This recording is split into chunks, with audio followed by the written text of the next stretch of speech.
Vous pensiez que c'était simple, faire des bouchons? Eh bien, dites-vous, c'est pas toutes les entreprises de plastique qui ont cette expertise pour faire ce genre de travail-là. Quand j'ouvre mon tube de pâte à dents, j'ai plus la même vision du bouchon. Pourquoi ça s'appelle MAC? On dit MAC, là? Parce que les compagnies qui étaient ici avant, MAC Molding, Armstrong Cork puis Consumers Glass, étaient les propriétaires. Puis les nouveaux propriétaires ont voulu continuer la tradition en prenant les premières lettres des 3 premières compagnies qui étaient ici. D'accord. Et qu'est-ce qui se passe ici chez Bouchons MAC? Bien, principalement, on fait des bouchons en thermoplastique pour plusieurs industries, dont l'industrie pharmaceutique. Alors, comme des bouchons protège enfants, comme ici, qui sont imprimés, ou des bouchons pour de l'eau de Javel, ou des bouchons pour du café, ou des bouchons pour le détergent, comme on a ici. Enfin, il y a plusieurs sortes de bouchons qu'on fait. D'accord. Et votre technique, c'est quoi? Principalement, c'est le moulage par injection. Alors, en gros, on prend la matière première qu'on fait fondre. C'est un petit peu comme de la cire. La cire, c'est dur. Si on la chauffe, elle devient molle. Le thermoplastique, lui, c'est beaucoup plus visqueux, par contre. Ça prend beaucoup plus de température, beaucoup plus de chaleur pour le faire fondre. Et ça nous prend d'extrême grande pression pour l'injecter. Alors, les moules doivent être faits de façon très solide. Et c'est très facile aussi à faire baver du plastique. S'il y a une épaisseur moindre qu'un millième de pouce, puis une feuille de papier, c'est 3 millièmes de pouce, bien, en poussant tellement fort, le plastique va baver. Alors, il faut faire des moules très, très précis, très, très solides pour ne pas qu'ils explosent puis ne pas qu'ils se brisent lorsqu'on serre des moules. J'ai remarqué que souvent, quand on ouvre un contenant, là, il y a une petite membrane, tout ça, là. Comment ça s'appelle et c'est quoi comment vous faites pour faire ça? Ce que tu décris, Mario, comme étant le pellicule, ici, on appelle ça une doublure. Une doublure? Oui. Chez Bouchon Mac, on ne fabrique pas les doublures, on fabrique que le bouchon. Ah! Cependant, on installe la doublure dans le bouchon pour la livrer à notre client. Parce qu'une fois qu'il aura rempli son contenant, il veut peut-être sceller sa bouteille ou en tout cas avoir une doublure qui aura une fonctionnalité. Alors, il en existe des centaines de sortes de doublures. On achète celles que le client a besoin selon la propriété requise. Par exemple, l'eau de Javel, on souhaite qu'il y ait des gaz qui s'échappent, même une fois fermée parce que la bouteille gonflerait. Le ketchup, par contre, on ne veut pas que l'humidité ou que certains gaz entrent pour pas altérer le goût du ketchup. Alors, la doublure, elle a cette utilité-là, elle, en plus de bien sceller et d'être certain que tu es le premier à ouvrir le contenant.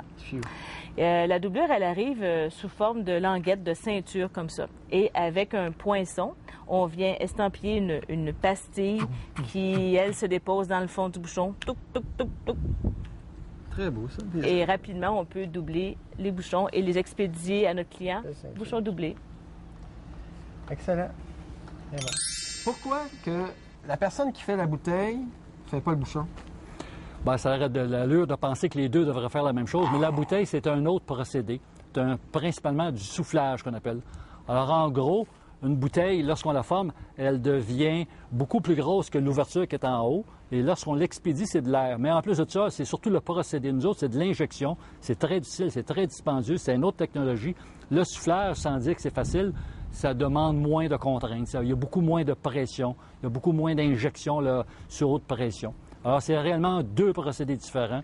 Et quand on expédie des bouchons, c'est dans une boîte relativement petite. Ceux qui expédient des bouteilles, bien, c'est des camions pleins. Alors, c'est pas la même chose. Ce que je comprends, c'est comme un mariage, finalement, entre le bouchon et la bouteille. Le mariage, il faut qu'ils soient mariés ensemble. Ils ne sont pas pareils ni un ni l'autre, c'est un fait. Je veux savoir, est-ce que ça vous est déjà arrivé de vous sentir bouche-trou ici? Peut-être pas bouche-trou, mais utilisé à plusieurs sauces, oui. Moi, Daniel, je pensais que les moules pour faire des bouchons, c'était fait gosser dans le bois, là, tu sais, fait à la main. Non, ça irait pas trop bien dans le bois. C'est fait dans l'acier. OK. OK, c'est travaillé. Quand justement, tu en as un de ici. Ah, par hasard. Oui, par hasard. C'est monté dans l'acier. Ça ici, tu vois la cavité, c'est là que le plastique passe. OK. Puis ça, c'est le morceau que les filets qui fait l'intérieur. C'est juste rentrer dedans comme ça, qui fait le tout. Puis ça, tiens, tu as le bouchon ici. Le résultat. Le résultat de... C'est combien la pression là, pour quand ça... Bien, ça peut aller à 250 tonnes. Ça dépend de ta machine, de la grosseur du moule. Mais ça part là, on a des 80 tonnes, puis ça peut aller jusqu'à 400 tonnes de pression. Admettons que je voudrais m'acheter un moule comme ça. Combien ça coûte? Ah, mais c'est assez dispendieux. C'est à peu près 110 000 $. Celui-là qu'on voit ici, là, 110 000. Moi, j'ai deux bouchons ici. Là. Lequel tu me conseillerais? Là? Moi, j'irais avec celui-là, là, parce que celui-là, il y a trop de plastique après un peu. Qu'est-ce qui s'est passé? Celui-là, on appelle ça un surplus un flash, un surplus de matériel. C'est certain que quand ils l'ont parti, probablement, le plastique était trop chaud. Puis quand tu l'injectes, il est plus en liquide, hein, fait que là, des fois, il s'en va. Fait que c'est bien important quand on part la machine, qu'il soit bien purgé, que tu enlèves le plastique qui est bien plus chaud pour qu'il devienne à bonne consistance. Fait que là... Quand je suis arrivé ici, il y a longtemps, on achetait les matières premières précolorées. Alors, c'était un enfer pour les inventaires, puis les clients ne pouvaient pas avoir toutes les couleurs qu'on voulait leur offrir. Puis petit à petit, la technologie a permis qu'on va chercher la matière première sans colorant. On a sans doute ici un exemple. Alors ça, c'est un bouchon, c'est pas un bouchon, mais c'est un bec verseur qui n'a pas été coloré. Alors, c'est de même que du polypropylène. C'est nature, ça. Oui, bien, la nature, autant que le plastique, c'est naturel, là, mais sans colorant. Et si on veut colorer, bien, on ajoute des granules de colorant juste avant de mélanger et de mettre ça dans une espèce de grand piston qui vient faire fondre et injecter. Wow. Puis il y en a plusieurs sortes de bouchons ici, là, vraiment. J'en vois ici, là, c'est quel genre de bouchon, ça? Ça, c'est un bouchon pour clown. Ceux qui ont des grands nez. Et ceux, je ne sais pas s'ils ont des grosses cervelles à ce moment-là. Je veux savoir aussi, c'est quoi la meilleure façon de sortir rapidement d'un bouchon de circulation? Par la pensée. C'est la meilleure façon. Il faut rester sur place, par la pensée, s'évader, attendre que le temps passe. Donc, c'est ça, on peut avoir plusieurs formes de plastique. Tantôt, j'avais des verres de contact comme ça. Ouais, c'est un petit contenant avec deux bouchons. Alors, un chaque côté. Puis, il faut que ce soit de côtés différents. Il faut qu'on puisse identifier le gauche et le droite, naturellement. Ouais. On a d'autres sortes de formes. Exemple, sur le produit Yop, on a un bouchon. On a un bouchon qui doit avoir une bande facilement déchirable, une bande pleine. Alors, automatiquement, la matière première qu'il faut aller chercher, c'est du polyéthylène. Alors que si on veut avoir une bande, pas une bande, mais un bouchon avec un dessus qui va se lever, qui va descendre.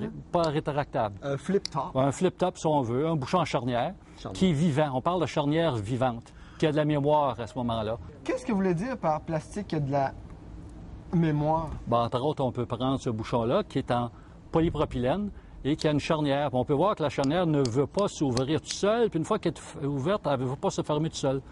Alors, c'est tout simplement un triangle avec le plastique qu'on fait. Puis il y a, à ce moment-là, une difficulté d'aller d'un bord ou de l'autre bord. Ça crée un ressort. Alors ça, il y a de la mémoire là-dedans. Nommez-moi donc, pour le fun, quelle est la différence entre une capsule, un bouchon et un capuchon? Une capsule infopub, c'est juste un extrait de publicité. Un bouchon, c'est vraiment pour boucher une bouteille, entre autres. Puis un capuchon? Bien, ça vient par-dessus un bouchon, en général. Un capuchon, ça vient par-dessus quelque chose qui est déjà scellé, en général. C'est juste sur 10. Maintenant, nous allons parler des formes de bouchons. Je pense qu'il y en a plusieurs formes, n'est-ce pas? Oui. On peut regarder un bouchon avec une forme conventionnelle comme ça. Oui. On peut regarder un bouchon comme un flip-top qu'on a vu. Celui-là, il y a entre autres la forme d'un champignon. On l'appelle mushroom ou champignon. On peut regarder un bouchon qui a la forme d'une boule. Bien, si on prend les deux différents, là, ce bouchon-là, lorsqu'on le moule, on peut l'extraire facilement. Alors que le bouchon qui a une forme de boule, par sa forme, on ne peut pas le défaire. Donc, le moule il est fait en deux morceaux. Morceau du haut, morceau du bas, du côté cavité qu'on appelle l'empreinte, pour pouvoir le démouler. Alors, juste la forme va affecter énormément le prix du bouchon. Et la forme va donner aussi beaucoup plus de plastique là-dedans qu'un bouchon à paroi mince. C'est pas mal plus cher aussi, hein? Ça coûte pas mal plus cher. Pas mal plus cher. Tout en étant très compétitif, naturellement. Oui. Votre pire ennemi, là, est-ce que c'est le vaporisateur? Peut-être pas. Ça serait peut-être le blister. Oui, le blister. Hein? C'est quoi, blister. Ça? Ouais. Le blister, c'est là-dedans que votre gomme est enveloppée pour être vendue. Toutes des petites cellules de plastique recouvertes d'un papier aluminium dans le fond, puis on peut prendre une gomme à la fois. Tic, tic, tic, tic. C'est le fun, le son, ça s'enveloppe bien. Ça se présente bien sur l'étagère aussi du détaillant.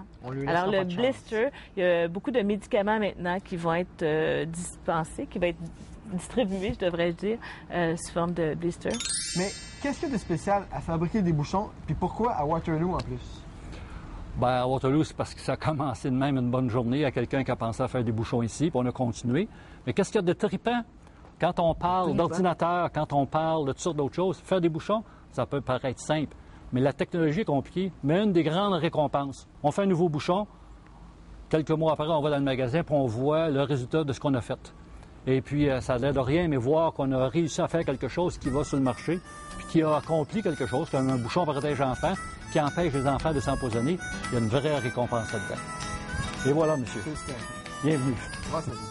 Bonjour, monsieur. Allô? Je suis nouvellement employé ici, moi, puis j'aimerais ça puncher. Comment je fais? Oui, c'est notre appareil de punch. Je vais rentrer ton code. Tu installes ta main. Oui.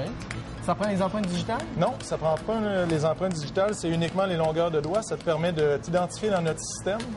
Puis le jeudi, ça va permettre d'obtenir ta paye comme tout le monde. Youf. Hey, c'est déjà la fin de notre émission. Si vous l'avez manqué, dites-vous qu'à Vox, je pense qu'il y a des reprises. Au revoir.